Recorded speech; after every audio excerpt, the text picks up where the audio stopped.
У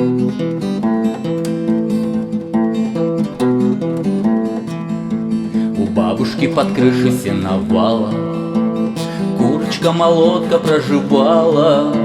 Жила она, не ведала греха, ха-ха, пока не повстречала петуха. Жила она, не ведала греха, ха-ха, пока не повстречала петуха.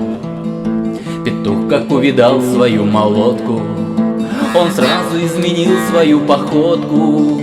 Он крылышками сразу же захлопал, ха-ха, и ноженьками сразу же затопал. Он крылышками сразу же захлопал, ха-ха, и ноженьками сразу же затопал. А кука-кука-кука, кукареку, пойдем со мной, курочка, за реку. Там воздух, там чистая водица, ха-ха, растет там кукуруза и гречица. Там воздух, там чистая водица, ха-ха, растет там кукуруза и гречица. А за рекой подставил он ей ножку, испортил бедной курочке прическу.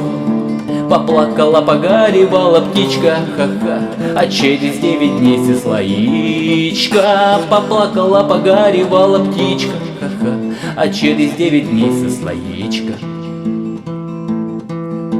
Леди, миледи и мадам, не верьте оренбургским вы парням, и не ходите с ними вы за реку, ха-ха, а то вы пропоете кукареку. И не ходите с ними вы за реку, ха-ха, а то вы пропоете кукареку.